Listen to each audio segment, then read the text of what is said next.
tatlo yung naghamon kay Senador Robin Padilla na sunugin na mga ngamoy Roja Duterte siya. Ito mga kababayan ha. Tindi nito, tapang nito. Ito totoong tapang oh. Hinahamon si Senador Robin Padilla, no? Ay, sorry, nawala. Oh, ito.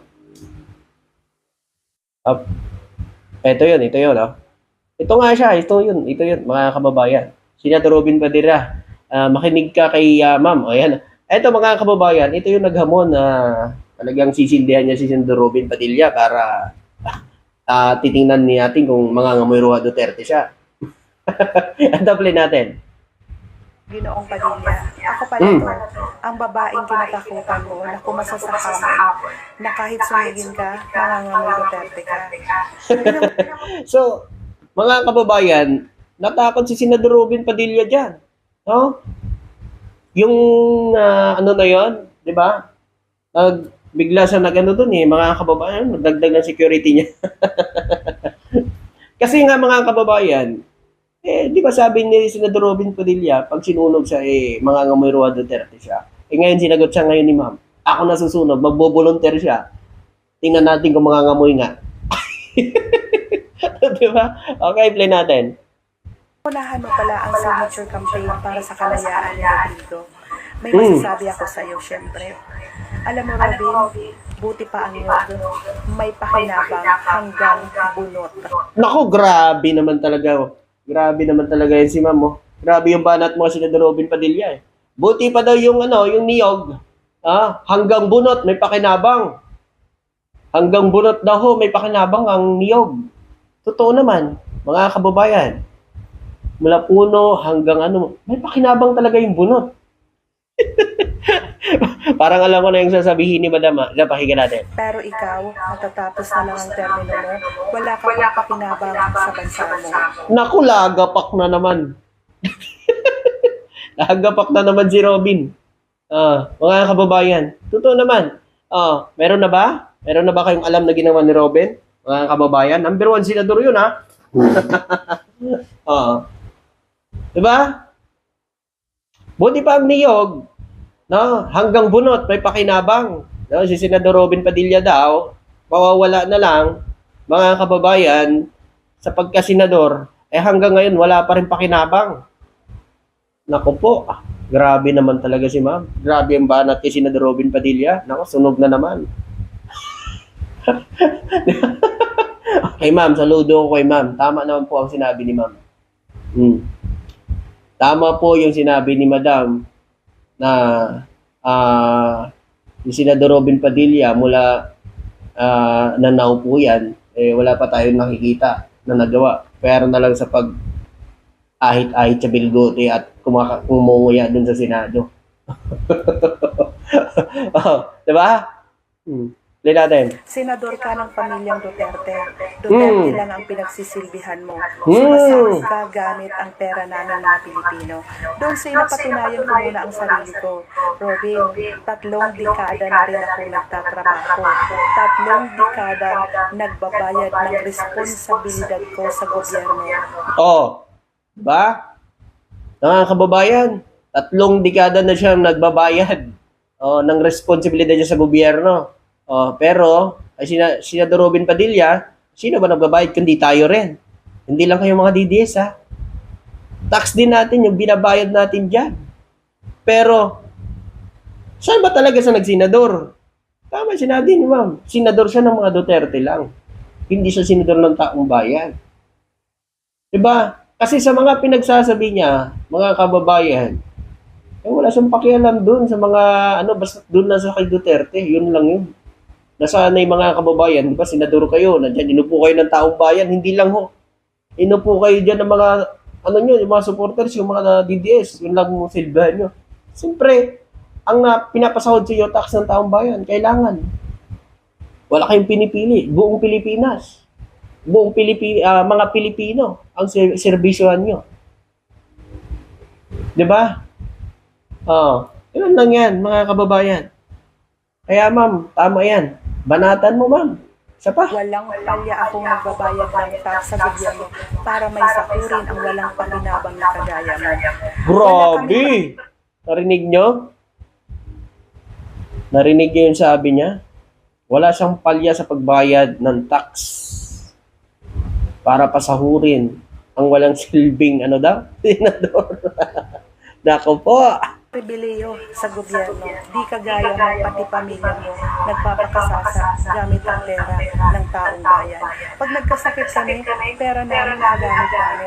Oo, naguhulog kami sa PhilHealth, may PhilHealth kami. Pero yung PhilHealth, pera din namin. Yes, totoo yan.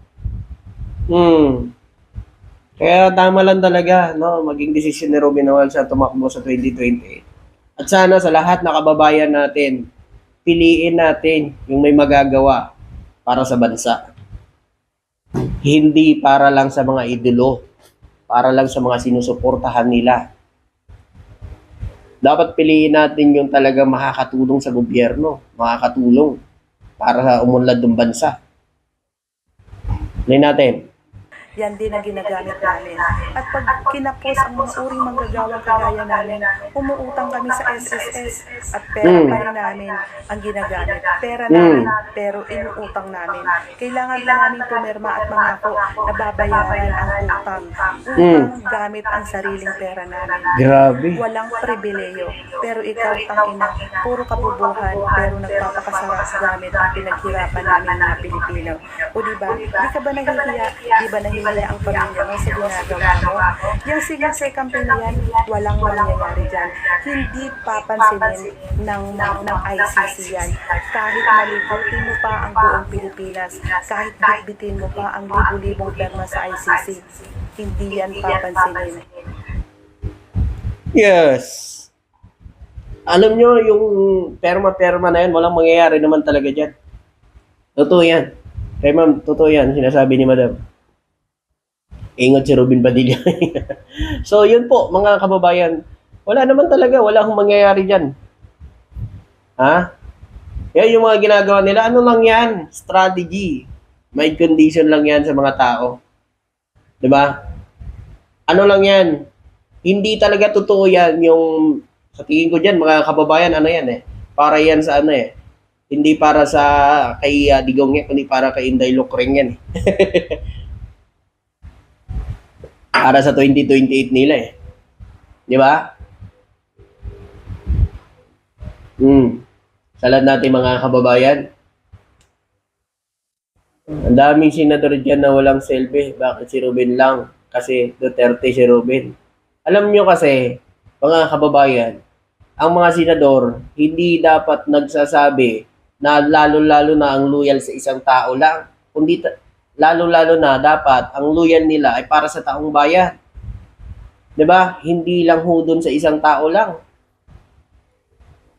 'Di ba? Mga Pilipino din naman yung nag-file ng kaso doon kay dating Pangulong Duterte. Hindi naman ho si BBM, hindi lang isa. 'Di ba? Kundi mga kababayan, marami sa mga kababayan natin na mga naabuso ang nag-file ng kaso kay dating Pangulong Duterte. Salamat talaga kay Senador Antonio Trillanes dahil nandiyan siya, kinabayan niya, tinulungan niya. Ito para makamit ang hustisya. Takot lang kayo sa 2028. Wow!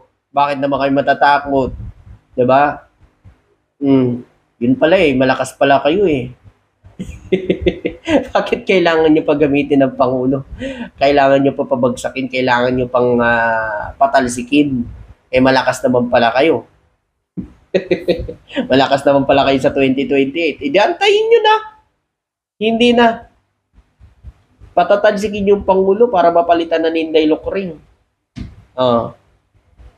Akala ko ba malakas pala kayo. Eh, bakit ganon? Hinahangad yung posisyon ng Pangulo. Diba? Hindi, antayin nyo na lang yung 2028. Ganon lang yan. Diba? Okay. Dito naman tayo, mga kababayan. Ito